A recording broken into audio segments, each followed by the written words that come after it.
우리에게 주시는 하나님의 말씀 요한복음 20장 11절 말씀부터 18절까지에 있는 말씀 보도록 합니다. 찾으신 줄 알고 제가 공독해 올립니다. 마리아는 무덤 밖에 서서 울고 있더니 울면서 구부려 무덤 안을 들여다보니 흰옷 입은 두 천사가 예수의 시체에 뉘었던 곳에 하나는 머리편에 하나는 발편에 앉았더라.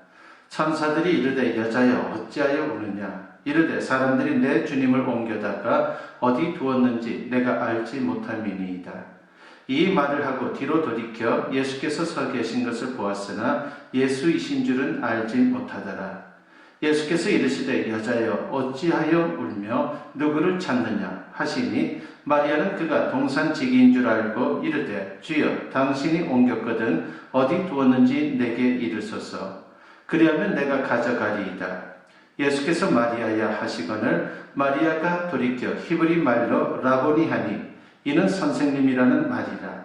예수께서 이르시되 나를 붙들지 말라. 내가 아직 아버지께로 올라가지 아니하였노라.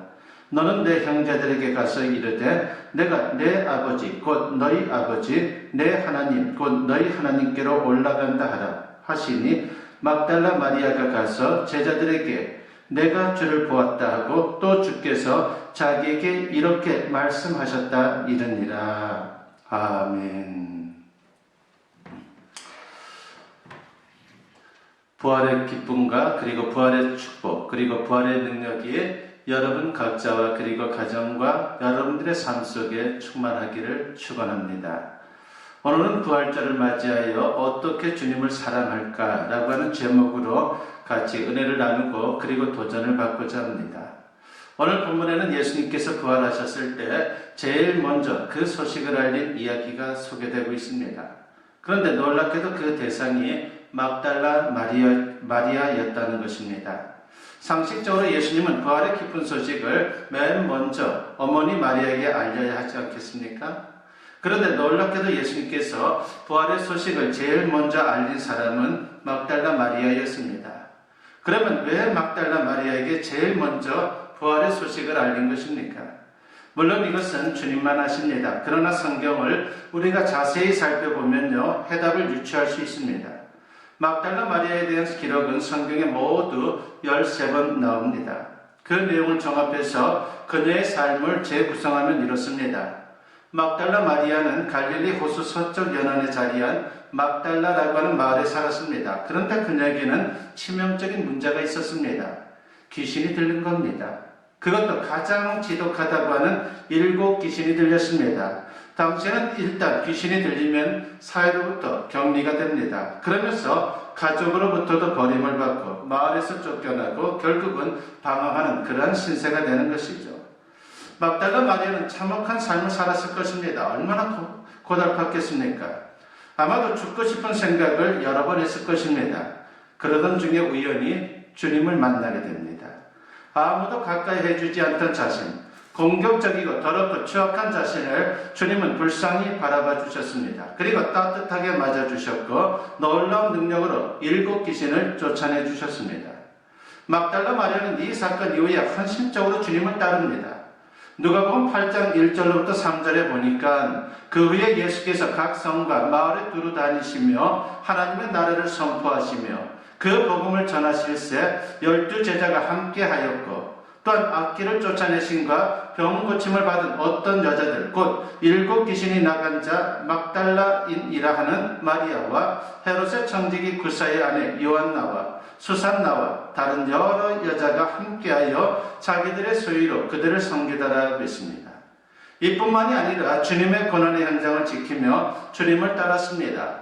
마태복음 27장 55절과 56절에 보면은 예수를 섬기며 갈릴리에서부터 따라온 많은 여자가 거기 있어 멀리서 바라보고 있으니 그 중에는 막달라 마리아와 또 야고보와 요셉의 어머니 마리아와 또 세베대의 아들들의 어머니도 있더라 했습니다.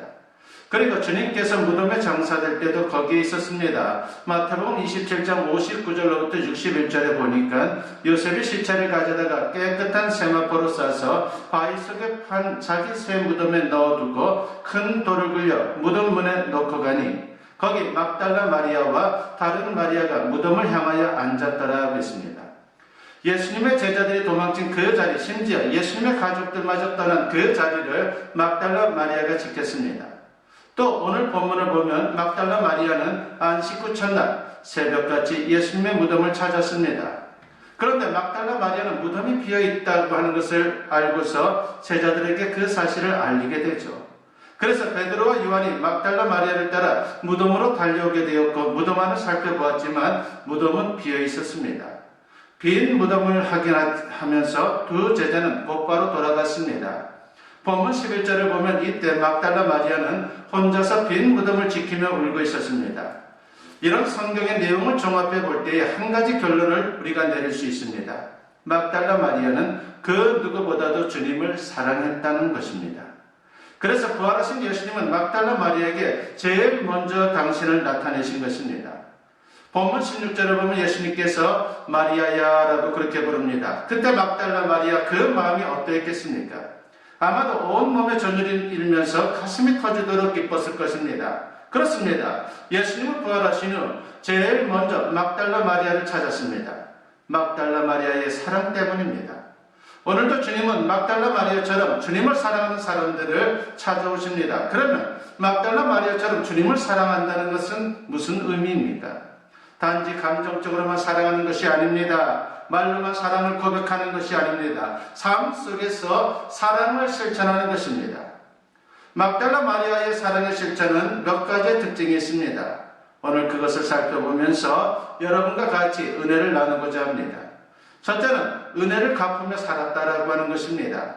막달라 마리아는 주님께 큰 은혜를 입었습니다. 자신을 치려던 귀신을 내쫓아 주셨고 그녀의 몸도 고쳐주셨습니다. 그러면서 새로운 인생을 살도록 주님께서는 그에게 한량없는 은혜를 베풀었습니다.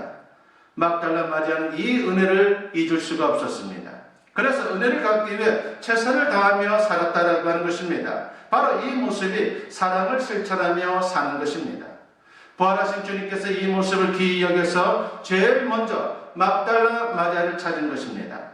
일반적으로 사람은 받은 상처는 오래 기억합니다. 이에 비해서 은혜는 쉽게 잊어버립니다. 상처는 꼭 받아야 할 빚이라 생각하고 은혜는 꼭 돌려주지 않아도 될 빚이라고 그렇게 생각을 합니다. 우리는 이 계산법을 바꿔야 합니다. 상처는 돌려주지 않아도 될 빚이라 생각하고 은혜는 꼭 갚아야 할 빚이라 생각해야 합니다. 특히 하나님께 받은 은혜는 꼭 갚아야 할 빚이라 생각하며 살아야 합니다. 예수님께서 보리떡 5개와 물고기 2마리로 5,000명을 먹이는 기적을 베푸셨는데 성경을 보면 은혜를 입은 자들이 다 뿔뿔이 흩어졌습니다. 예수님의 은혜로 병든 자들과 예수님께 나온 자들이 다 고침을 받는 사건 또한 성경을 소개합니다. 그런데 치유받은 자들이 다 어디 갔습니까?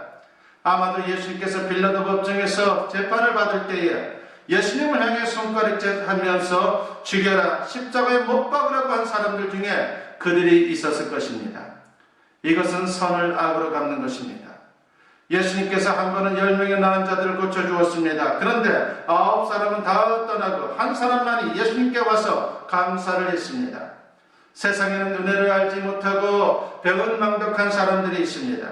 은혜를 은혜로 하는 것은 인격이며 그리고 그것이 진정한 신앙입니다. 은혜라고 하는 말은 히브리어로 말할 때 가말이라고 표현합니다. 그 뜻은 보다 혹은 보응이라고 하는 뜻을 갖고 있습니다. 그리고 헬라어로는 카리스입니다. 기쁨이라고 하는 말 카라에서 나온 파세모입니다. 카리스, 즉 은혜는 유카리스타, 즉 감사라고 하는 답을 요구한다라고 하는 것을 성경은 우리에게 말씀합니다. 은혜는 감사로 보답하는 겁니다. 이것이 우리의 삶 속에, 우리의 신앙 속에 있어야 하는 것입니다. 사람은 모름지기 은혜를 알아야 합니다. 마틴 루터의 절친인 필립 멜랑이톤이라고 하는 사람이 있습니다. 그분이 이런 말을 한 적이 있죠. 그리스도를 안다는 것은 그분의 은혜를 안다는 것이다 라고 말입니다. 여러분, 그러므로 은혜는 우리가 감사로 보답해야 하는 것입니다. 그리고 단테의 신곡에는 예수님을 배반한 제자 가룟 유다와 시저의 친구이며 암살자인 브루스터, 즉 스승과 친구를 배반한 자를 지옥 제일 밑에 있는 그런 존재들로 묘사를 했습니다. 그래서 시편 기자는 시편 103편 2절에서 내 영혼아 여호와를 송축하며 그의 모든 은택을 잊지 말지어다라고 그렇게 권면을 합니다. 이에 대한 화답이 시편 116편 12절 말씀입니다. 내게 주신 모든 은혜를 내가 여호와께 무엇으로 보답할까라고 하는 이 말씀, 이것이 은혜에 대한 반응이라고 하는 것이죠. 하나님의 은혜를 잊지 않고 어떻게 하면 보답할까라고 하는 것, 이것이 바로 은혜를 받은 자의 자세인 것입니다. 호주 원주민들에게는 여러분들도 잘 아는 부메랑이라고 하는 사냥도구가 있습니다. 던지면 다시 내 손으로 날아오는 것이죠. 그래서 부메랑 원리라고 하는 것은 내가 던지면 내게로 돌아오는 것입니다. 내가 선행을 베풀면 그 선행이 내게로 돌아옵니다. 그러므로 은혜를 알고 갚으려고 하는 것은요, 위대한 일이고 축복받는 비결이 되는 것입니다. 우리도 저마다 주님으로부터 이런 저런 은혜를 입었습니다. 그 은혜를 잊지 마십시오. 그리고 그 은혜를 갚기 위해 최선을 다하십시오. 이것이 바로 주님을 사랑하는 삶이고, 이런 삶을 통해 우리는 주님을 경험할 수 있고 능력 있는 인생을 살 수 있는 것입니다. 두 번째로 주님을 위해 살았다라고 하는 것을 우리는 막달라 마리아를 통해서 보게 됩니다. 주님의 은혜를 입은 막달라 마리아는 주님을 따랐습니다. 아마도 12제자들과 함께 주님과 공동체를 이루며 살았을 것입니다. 막달라 마리아는 자신이 가진 것으로 주님을 섬겼습니다. 공동체의 한 살림을 맡았을 것입니다. 그러면서 주님께서 사역에 전념할 수 있도록 뒷바라지를 했을 것입니다. 이렇게 막달라 마리아는 주님을 위해 살았다라고 하는 것입니다. 부활하신 주님은 이런 사람을 찾는 것입니다. 1871년 몬트리올 제너럴 병원에서 근무하던 의과 대학생이 의사시험을 앞두고 여러가지 고민에 빠졌습니다. 의사시험에 합격할지, 참으로 그것이 또한 그에게 고민이 되었습니다. 그리고 앞으로 어디로 갈지, 그리고 의사생활을 어떻게 해야 할지, 어떻게 인생을 살아야 바르게 사는 것인지를 그는 고민을 했습니다. 그때 그는 토마스 칼라일의 책에서 우리의 주된 일은 하나님께 영광을 돌리며 사는 데 있다라고 하는 구절을 읽게 되었고, 바로 그것을 가지고 하나님을 위해 살기로 작정을 하게 됩니다. 그 결과 하나님의 은혜로 훗날 세계적으로 그 유명한 존스 홉킨스 의과대학을 세우게 되었는데, 그 사람이 바로 윌리엄 오슬로입니다. 인생은 무엇인가를 위해 사는 존재입니다. 사람을 위하든 돈을 위하든 권세를 위하든 쾌락을 위하든 나름대로 삶의 목적을 정해놓고 사람들은 살아갑니다. 그러나 우리는 무엇을 위해 사는 것이 바르게 사는지를 분명히 해야 합니다. 어느 의과대학에서 자신이 최고라고 생각하는 2명의 학생이 있었습니다.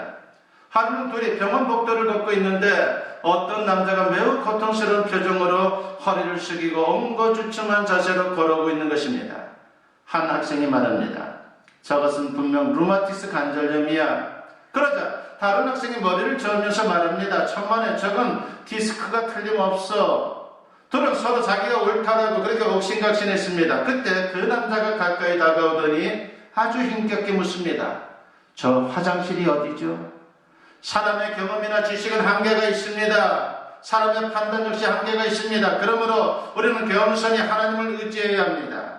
나의 틀에 하나님을 가두어서는 안 됩니다. 나의 경험에 하나님을 가두어서도 안 됩니다. 나의 지식에 하나님을 가두어서도 안 됩니다. 자신만을 위해, 성공을 위해, 출세를 위해, 재물을 위해 고달프고 힘든 인생을 살지 말고 하나님을 위해 살아야 합니다. 하나님을 위해 살 때 진정한 행복을 경험할 수 있는 것입니다. 누군가가 여러분에게 무엇을 위해 사느냐고 묻는다면 나는 하나님을 위해 삽니다라고 자신있게 말할 수 있는 그런 하나님의 사람들이 되었으면 합니다. 사도 바울은 로마서 14장 17절과 8절에서 삶의 목적을 분명히 고백합니다. 우리 중에 누구든지 자기를 위하여 사는 자가 없고 자기를 위하여 죽는 자도 없도다. 우리가 살아도 주를 위하여 살고 죽어도 주를 위하여 죽나니 그러므로 사나 죽으나 우리가 주의 것이로다 라고 했습니다. 주를 위하지 않는 삶은 사나 죽으나 아무 의미가 없습니다. 그러므로 가치 있는 삶을 살고자 한다면 하나님을 위해 살아야 하고 죽는 것도 하나님을 위해 죽어야 합니다. 이제 우리는 주님의 필요를 생각하며 살아야 합니다. 그래서 주님께 귀하게 쓰임받을 수 있는, 그리고 주님 예배하신 축복을 경험할 수 있는 우리 모두가 되었으면 합니다. 세 번째로 막달라 마리아는 항상 주님 곁에서 살았습니다. 막달라 마리아는 항상 주님 곁을 지키는 그런 인생, 그것을 추구했다라고 하는 것이죠. 주님께서 사역하실 때 그 곁을 지켰습니다. 주님께서 잡혀가실 때도 그 곁을 지켰습니다. 주님께서 십자가에 달려 운명하실 때도 그 곁을 지켰습니다. 주님께서 무덤에 장사될 때도 그 곁을 지켰습니다. 때로는 예수님이 아끼던 제자들이 다 망치고 없는 그 자리도 끝까지 지켰습니다. 그 모습이 주님의 사랑을 실천하는 것입니다. 부활하신 주님께서 이런 사람을 찾아 축복하게 되는 것입니다. 창세기 49장 22절 말씀에 보면은 요셉은 무성한 가지 곧 샘 곁에 무성한 가지라고 했습니다. 무성한 가지가 어디에 있습니까? 샘 곁에 있다라고 분명히 말씀합니다. 가지는 혼자 열매를 맺을 수가 없습니다. 샘 곁에 있어야 가능합니다. 샘에서 흐르는 물이 공급되어야 합니다. 마찬가지로 우리도 축복의 원천이신 하나님 곁에 있어야 합니다. 복은 인간 스스로 만드는 것이 아닙니다. 하나님 곁에 있을 때 비로소 복이 임하게 되는 것입니다. 다른 비결은 없습니다. 창세기 49장 24절 하반절과 25절 말씀에 보면은 이는 야곱의 전능자 이스라엘의 반석인 목자의 손을 힘입음이라. 네 아버지의 하나님께로 말미암나니 그가 너를 도우실 것이요 전능자로 말미암나니 그가 네게 복을 주실 것이라 하고 있습니다. 요셉이 받은 축복은 모두 하나님으로부터 나왔다라고 하는 것입니다. 그래서 성경을 보면 요셉의 생애 가운데 계속 등장하는 표현이 있습니다. 여호와께서 요셉과 함께 하셨다라고 하는 이 표현이 계속해서 반복이 됩니다. 그렇습니다. 이것이 요셉이 축복받은 비결입니다. 말하자면 요셉 자신이 대단한 게 아니라 하나님이 대단하신 것입니다. 여러분, 인생이 꼬이고 망하는 이유가 뭡니까? 복의 근원이신 하나님과 관계가 깨졌기 때문입니다. 창세기 49장 22절에 나오는 무성한 가지라고 하는 표현을 다시 한번 생각해 보겠습니다. 나무가 아무리 크고 좋아 보여도 샘물 곁에서 멀리 떨어지면요 점차 시들고 마침내는 말라 죽습니다. 아무런 열매도 맺지 못합니다. 바로 이것이 샘 곁에 있는 나무가 너무나도 소중하다라고 하는 것을 우리에게 보여주는 그러한 말씀인 것이죠. 또한 우리의 신앙에서도 마찬가지입니다. 우리가 주님 곁에 있을 때 진정으로 생명력 있는 인생을 살게 되는 것이고 놀라운 열매를 맺는 그런 인생을 살 수 있다라고 하는 것입니다. 링컨 대통령의 이야기를 우리는 너무나도 많이 합니다. 그는 1809년 켄터키 오두막집에서 태어나서 가난과 궁핍 가운데 수없이 실패를 경험했습니다. 그러나 결국은 축복을 받았습니다. 그 비결이 무엇입니까? 9살 때 어머니가 돌아가시면서 링컨에게 남겨준 것이 있었습니다. 그것은 바로 작은 성경책과 어머니의 신앙입니다. 그것으로 항상 하나님 곁에 살 수 있었고 하나님과의 관계의 끈을 놓지 않았습니다. 우리는 어떤 고난에서도 하나님 곁에 있어야 합니다. 그렇습니다. 주님을 사랑한다는 것은 어떤 경우에도 주님 곁에 있는 것입니다. 비록 내게 손해가 된다 할지라도 주님 곁을 지키는 것입니다. 부활하신 주님은 이렇게 주님을 사랑하는 사람을 찾습니다. 그리고 축복하십니다. 오늘은 부활절입니다. 우리는 부활하신 주님을 만나야 합니다. 그런데 우리가 부활하신 주님을 만나고 싶다고 해서 만날 수 있는 게 아닙니다. 부활하신 주님을 사랑해야 합니다. 즉 평생 주님의 은혜를 갚으며 주님을 위해 주님 곁에서 살아야 하는 것입니다. 이런 신앙의 아름다운 모습이 우리 모두에게 충만할 수 있기를, 그래서 주님이 우리를 가까이 다가오시고 우리를 만져주시고 우리를 위로해 주시고 우리에게 힘을 주시는 놀라운 역사를 맛볼 수 있는 저와 여러분 모두 될 수 있기를 주님의 이름으로 간절히 축원합니다. 기도드립니다. 부활의 주님 감사합니다. 우리를 너무나도 사랑하셔서 인간의 몸을 이 땅에 오셨고 온갖 고초를 다 당하셨습니다. 그리고 결국은 십자가에 달렸습니다. 아버지 하나님, 그러나 그 십자가의 죽음이 그 모든 것을 종지부짓지는 않았습니다. 아버지 하나님, 부활하시어 우리에게 생명의 근원이 무엇인지를, 어떻게 살아야 하는지를, 참된 능력자가 누구인지를 우리에게 보여주셨습니다. 아버지 하나님, 그 예수님을 우리가 끝까지 사랑하며 살아갈 수 있도록 도와주시고 역사여 주시옵소서. 주님을 사랑하는 마음을 통해서 주님을 늘 체험하게 하여 주시고, 그로 말미암아 세상에 어떤 도전과 유혹과 시련이 있다 할지라도 넉넉히 이겨낼 수 있는 하나님의 사람들 다 되게 하여 주시옵소서. 감사드리옵고 예수님의 이름으로 기도드리옵나이다. 아멘.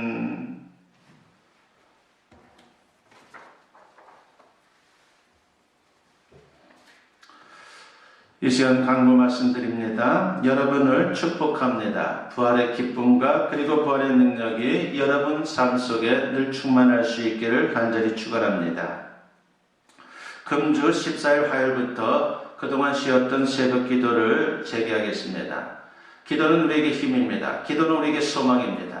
기도는 주님을 만나고 진정 능력 있는 인생을 살게 하는 그런 귀한 에너지 통로가 되는 것이죠. 기도를 통해서 우리가 넉넉히 지금의 코로나19를 이길 뿐만 아니라 여러 가지 어떤 삶의 안 좋은 여건에서도 승리의 인생을 향해 나아갈 수 있는 우리 모두가 되었으면 합니다. 교회 예배와 신앙은 세상 지식과 여론으로 결정되는 것이 아니라 영적인 판단이 추가되어서 종합적으로 결정된다라고 하는 것을 잊지 마십시오. 세상에 여러 가지 소리가 있지만 우리는 믿음의 사람들입니다. 세상 소리는 하나의 참고할 내용이 되는 것이고 우리에게 진정한 결정은 영적인 하나님의 뜻 가운데 하나님의 말씀을 토대로 결정이 된다라고 하는 것을 여러분들 분명히 생각하면서 하나님 우선으로 살아가는 그런 모습이 되었으면 합니다. 중보기도 말씀드립니다. 코로나19가 하루속히 종식되게 하시고 그 일을 위해서 수고하시는 우리 의료진들과 섬기는 분들을 지켜주시옵소서라고 여러분들 꼭 기도해 주시기 바랍니다. 15일날 수요일 국회의원 선거가 있습니다. 여러분 한 사람도 빠짐없이 다 참여하셔서 국민으로서의 의무를 잘 감당할 수 있기를 바랍니다. 부활의 기쁨을 함께하고자 성도님들 가정에 떡과 계란 그리고 과일을 배달하고자 합니다. 시간은 내일 점심 식사 후에 도착하기 전에 미리 전화를 드리겠습니다.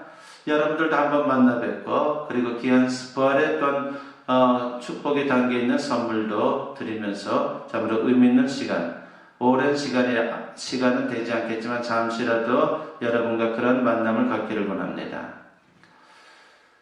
헌금 하신 분들이 있습니다. 11조 예물 드렸습니다. 부활 감사 예물 드렸습니다. 건축 예물 드렸습니다. 생일 감사 예물 드렸습니다. 기도드리겠습니다. 사랑이 충만하신 아버지 하나님 감사합니다. 오늘도 주님 앞에 귀한 예물을 가지고 나왔습니다. 드리는 손길 그리고 저들의 정성 헌신 기쁘게 받아주시옵소서. 아버지 하나님 11조 예물 드렸사오니 이제 그의 가정과 그의 삶을 축복하시고 언제나 주님의 은혜가 넘치게 하여 주시옵소서. 기도하는 제목들마다 아름답게 이루어지게 하시고 온전하게 주님 의지하는 그 신앙을 통해서 주님의 귀하신 능력을 경험하며 승리의 삶이 앞으로 더 넓게 펼쳐지게 하여 주시옵소서. 아버지 하나님 부활주의를 맞이하여 부활 감사 예물 드리는 손길들이 있사오니 기억하여 주시고 언제나 저들의 삶 속에 부활의 기쁨과 감격이 충만케 하여 주시옵소서. 아버지 하나님 부활 속에 담겨있는 생명의 역사가 이제 저들의 삶에 나타나게 하시고 그래서 주님의 영광을 드러내기에 부족함 없는 존귀한 인생들 되게 하여 주시옵소서. 생일을 맞이하여 감사 예물 드립니다. 아버지 하나님 이 땅에 보내주시고 그리고 무엇보다도 예수님 만나게 하시사